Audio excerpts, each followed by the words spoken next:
কি মাল রাখছি। সুপ্রিয় দর্শক মন্ডলী, এই মুহূর্তে আমি আপনাদের সাপ দেখাবো। কি ভাবছেন আমি সাপুড়ে? তাহলে দেখতে থাকুন কি ঘটে। আপনার নাম কি? আমার নাম মোহাম্মদ মনিরুজ্জামান। কত বছর ধরে সাপ খেলা দেখান?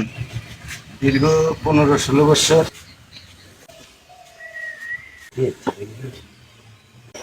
সাপ বলেন।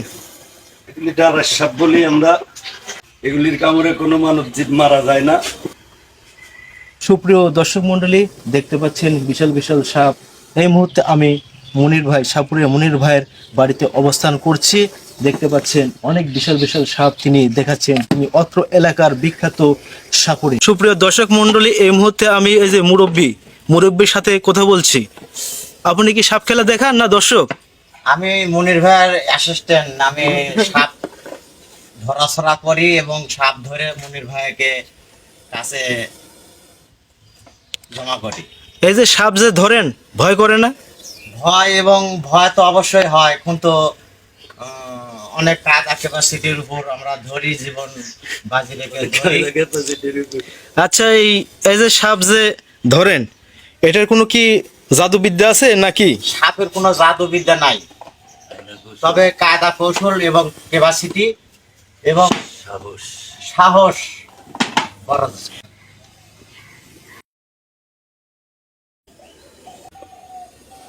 আমরা সানখানি বলি, বই পুস্তকে লেখা নাম শঙ্খিনী।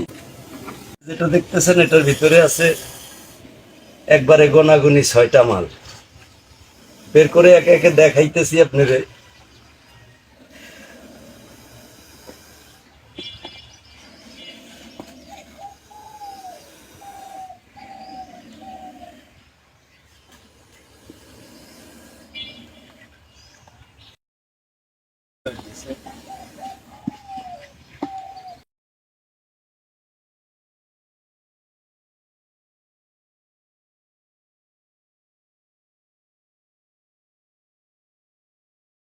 সুপ্রিয় দর্শক মন্ডলী, এই মুহূর্তে দেখছেন মনির ভাই দেখাচ্ছে 6টি সাপ।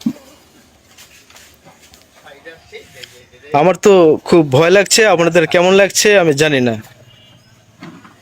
দেখতে পাচ্ছেন এক বাক্সার মধ্যে 6টি সাপ। এই যে ভাই জান, এক বক্সে আমি সামাল রাখছি। এই যে 6টা সাপ, এগুলি আমি নিজেই ধৈর্য ধৈর্য কালেকশন করি। বিভিন্ন চায়না জাল, ইন্দুরের খোল, বিভিন্ন জায়গা থেকে ধরা ভাইজান। এই মুহূর্তে সরাসরি দেখতে পাচ্ছেন 6টি সাপ।